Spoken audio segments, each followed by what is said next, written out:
pessoal, bom dia. Bom dia. Prazer, meu nome é Ricardo. Eu venho do IMESB, lá próximo a Barretos, uma cidade chamada em Bebedouro, mas eu moro em Viradouro. Obrigado pela oportunidade, é um prazer estar aqui falando com vocês hoje. E eu vou apresentar... Desculpa, esqueci de pôr para gravar o áudio. Ah, é importante. Tá bom. Eu achei que você ia mudar assim o slide. Eu vou mudar com o mouse. Eu sou formado em técnica de informática. Muito Tá. bem. Então, eu vou trazer hoje uma pesquisa que eu comecei a fazer esse ano, que fala sobre a imprensa e o medo, as representações sociais sobre a gripe H1N1 entre março, na verdade não é abril, é maio de 2016, nas regiões de São José do Rio Preto e Ribeirão Preto. Como Bebedouro fica na região entre as duas, então deu para abordar um pouco sobre cada um desses lados. Então, começando, eu parti bem do básico, falando sobre comunicação. Por quê? A comunicação é tida como algo vital para as pessoas, então é algo essencial. Sem a comunicação nós provavelmente não estaríamos aqui hoje. Ela promove essa integração, esse ambiente gostoso que estamos tendo aqui de compartilhamento de ideias, de conhecimento.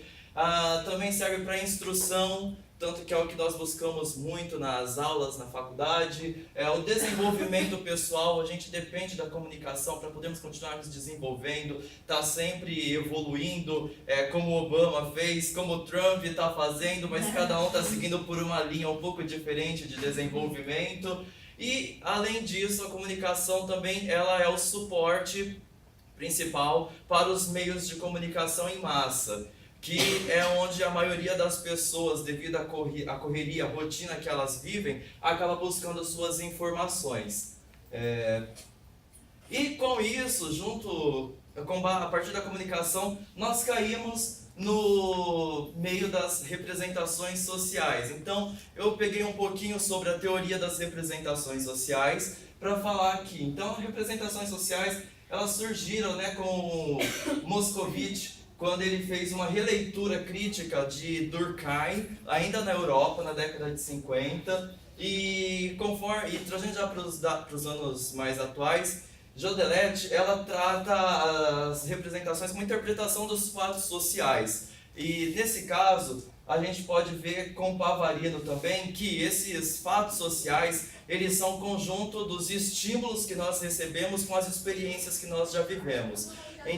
Então, basicamente assim, as representações sociais são os atos, os momentos e as experiências que cada um tem. Por exemplo, eu estar aqui, estou sendo atingido diretamente eu estou tendo a experiência e estou sendo atingido pelo estímulo de estarem vocês prestando atenção em mim. Então, tá falando para vocês e tá recebendo a atenção de vocês é uma representação social que eu estou tendo. Então, conforme eu percebo a atenção, eu posso me engajar mais no que eu estou fazendo. Se eu percebesse que estava o pessoal disperso, talvez eu perderia o estímulo, estaria com menos ênfase, com menos entusiasmo para poder trazer esse conteúdo. Então as representações sociais, elas atingem o indivíduo e cada um vai absorver isso de uma forma diferente, conforme as suas próprias experiências, conforme o que está acontecendo naquele momento. Então, ambiente, pessoas, tudo isso influencia diretamente na experiência social que a pessoa tem com essas representações.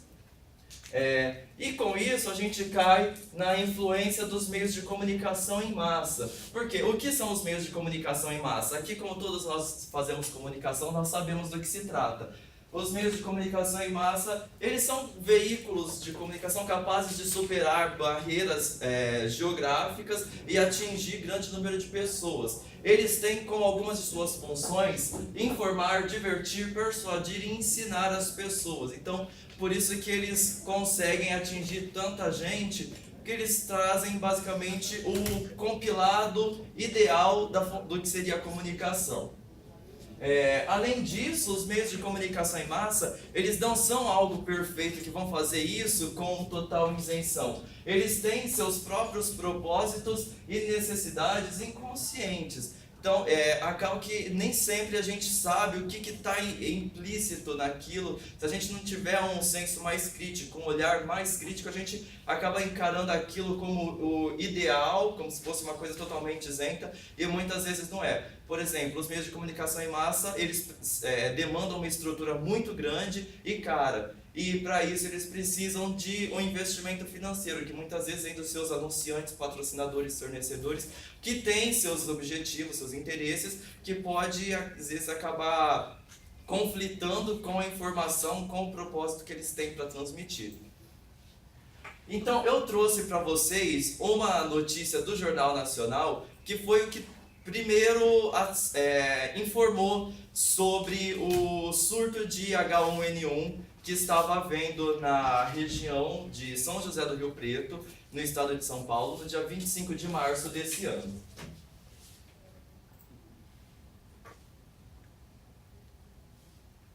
Vamos lá.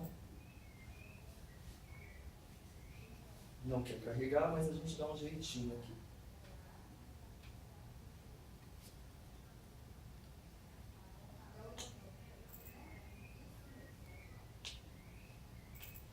A gripe chegou mais cedo este ano em São Paulo e com muitos casos do tipo mais grave, o H1N1. O estado já vive um surto, com mais de 20 mortes. Com cara de quem acabou de acordar, Lucas sente-se em casa. Na verdade, ele está no hospital. Chegou com febre muito alta de mais de 39 graus.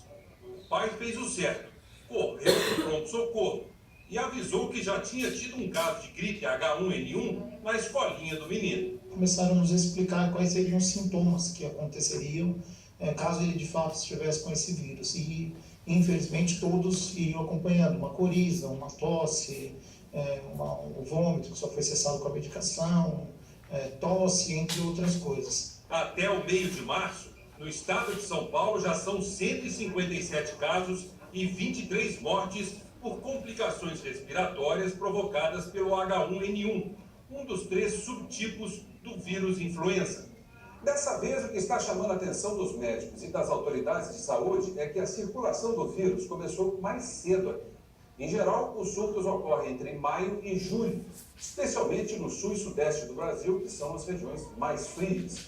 Mas agora, este ano, o vírus começou a atacar no fim do verão, fevereiro, março. Ainda não se sabe exatamente por que isso está acontecendo, mas a hipótese mais provável é que brasileiros que tenham viajado durante as férias para países do hemisfério norte, como Estados Unidos e Canadá, onde o vírus H1N1 continua circulando, tenham trazido o vírus para cá. A maior parte dos casos aconteceu no interior paulista, na região de São José do Rio Preto. Lá, uma vacinação extra começou essa semana para a população de risco: idosos, crianças pequenas, gestantes e pessoas que têm doenças crônicas. A vacina é a principal maneira de evitar a doença, mas existem outros cuidados. Lembrar que o vírus influenza transmite-se basicamente de 2 maneiras: através de secreção respiratória, ou seja, tosse e espirro, mas também por contato com objetos. Então, manter as mãos limpas é muito importante para que se diminua o risco de contrair a gripe.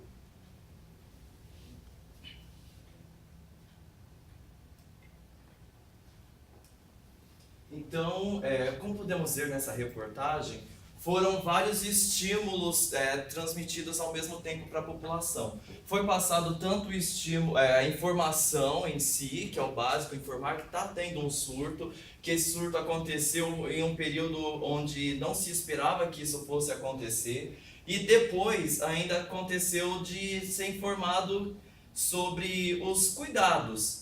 Porém, o que aconteceu foi que as representações elas vieram de uma forma que o risco da doença em si, a epidemia, acabou chamando mais atenção do que o médico ao final, dando as dicas de cuidados básicos, como a profilaxia, lavar as mãos. Então, as pessoas acabaram associando aquilo que foi mais impactante para elas, aquilo que chamou mais atenção, que foi justamente o medo, que foi provavelmente retomado pelo surto que já havia acontecido anteriormente em 2009, que foi o que acabou encerrando aulas, dispensando o pessoal. Então, essa janela foi aberta na mente das pessoas nessa ocasião.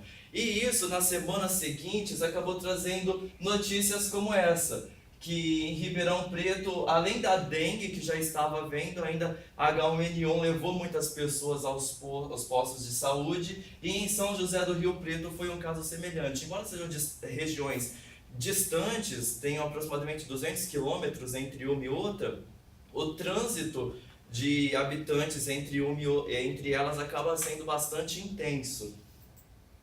Então, continuando aqui, nós temos que em São José do Rio Preto teve um jardineiro, Vanderlei Silva, que ele, em uma dessas reportagens, ele contou o drama pessoal que ele estava vivendo. E isso foi exposto no jornal de maior circulação da cidade, ele disse que sentia febre e dores pelo corpo, e estava com sintomas de poderiam ser H1N1, e estava no postinho procurando ajuda com medo de morrer. Enquanto isso, na casa dele, as pessoas haviam separado os talheres, produtos de higiene pessoal, o próprio prato, com medo de serem contaminados com essa doença, que estava levando muita gente para os postos de saúde. E a auxiliar administrativa Renata também, ela estava desde cedo no postinho de saúde com a filha dela e só foi conseguir ser atendida no fim da tarde. Ela passou mais de 5 horas esperando para poder ser atendida e não tinha certeza ainda se era H1N1 ou não. Nesse caso, a gente percebe que as pessoas acabaram esquecendo uma das representações transmitidas pelo médico, que era de evitar espaços com muita aglomeração. Então, essas foram as representações descartadas, porque você, estando num espaço com grande aglomeração, aumenta a circulação do vírus. Então, as pessoas, por sintomas que podiam ser de um simples resfriado, de dengue, de outras doenças, iam todas no mesmo lugar, ao invés de procurar um atendimento especializado, se fragmentar um pouco mais. Além disso, em Ribeirão Preto, haviam tido 90 mil atendimentos sobre dengue, e como havia o surto de H1N1, foi posto em prática um plano B, que não estava previsto esse surto ainda para março, foi de contratar leitos no hospital particular da cidade para atender, caso precisasse, o pessoal com H1N1. Além disso, também foram replicados estímulos, esses estímulos replicados pelos jornais, eles acabam sendo absorvidos pelas pessoas. Então, conforme as pessoas veem no jornal noticiando que olha a dengue, olha o H1N1, e isso é uma coisa quase diária. Não serve apenas para reforçar as pessoas de que estamos tendo isso. Isso acaba gerando medo entre as pessoas. E esse medo acaba sendo utilizado como uma estratégia de produzir mais reportagens, porque o medo geralmente é uma sensação que nós temos com relação a algo desconhecido. Então as pessoas buscam se informar mais. O medo alimenta a produção de mais reportagens. E com esse surto inesperado, acabou sendo disparado um gatilho muito importante nas sociedades atuais, que é a lei do mercado, que acabou provocando em ambas as regiões a escassez de álcool em gel nas farmácias e elevando o preço desse produto também.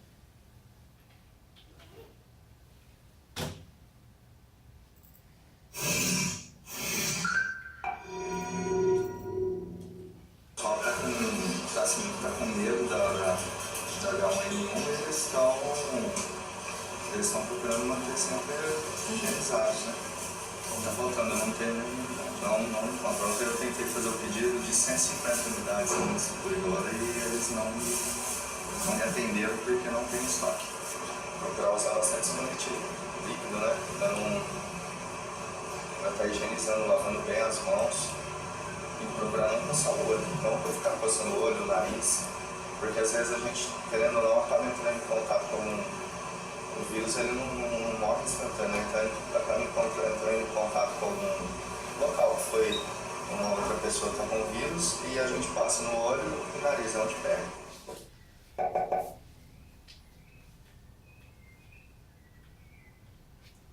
Então nós vimos o farmacêutico dando um exemplo de como que estava a situação por essa corrida pelo álcool em gel lá na região.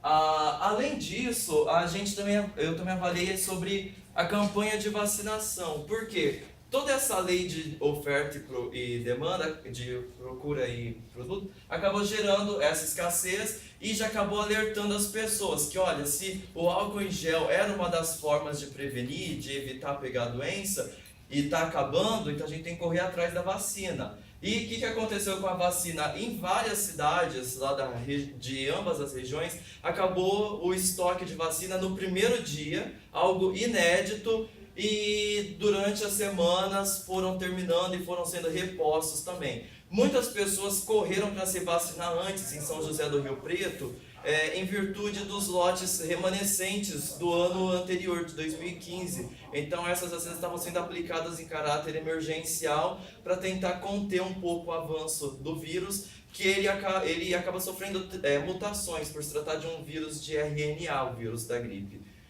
Além disso, com toda essa busca, com esse esgotamento, acabou-se prorrogando o prazo, como já é de costume. Mas nos anos anteriores, a prorrogação do prazo da campanha de vacinação se dava por não atingir-se a meta estimada de imunização. Nesse ano foi ao contrário, foi justamente por ter faltado vacinas, acabou estendendo mais esse prazo, para que as pessoas que continuavam na busca conseguissem se imunizar, se proteger contra a H1N1. Então, Vamos para 5 minutos. Considerações finais. Esse trabalho, chegamos a uma conclusão de que ele trabalha muito com muita interdisciplinaridade.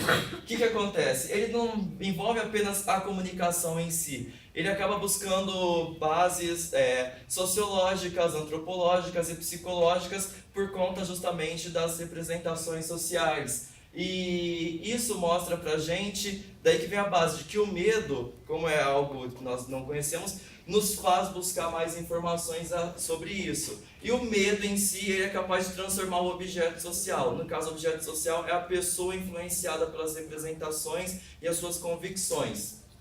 Além disso, o que aconteceu pode ser encarado devido ao fato surpresa. Como foi apresentado na reportagem inicial, o surto chegou antes do previsto, o que pegou todos de surpresa e acabou afetando não apenas as pessoas, como também o mercado em si. Que o mercado acabou não tendo como reagir e acabou faltando álcool em gel, causando ainda mais o medo, influenciando ainda mais a reação das pessoas. E também nos reforça que educação preventiva é algo que às vezes a gente acaba não pensando muito. A gente pensa, eu estou bem hoje, eu vou me manter do jeito que eu estou, e a gente sempre sabe que o nosso corpo é passível de ter uma recaída, de pegar uma gripe. Por exemplo, eu estou aqui com a garganta doendo hoje, porque eu acabei fazendo outro trabalho e falei demais lá também. E assim como estou falando aqui, mas esses imprevistos acontecem, a gente tem que trabalhar mais preventivamente para acabar evitando, por exemplo, que novos surtos de H1N1 venham e causem pânico. E principalmente o pessoal de comunicação, nós jornalistas, também precisamos prevenir, sempre estar um pouco à frente do que as nossas notícias, nosso conteúdo pode acabar causando na sociedade. Então temos que tomar uma certa cautela para não causar uma grande histeria social, como basicamente aconteceu na região de Rio Preto, que foi a mais afetada. Aqui estão as minhas referências e foi esse daí o meu trabalho, pessoal. Muito obrigado pela atenção de vocês. Fernanda, presente.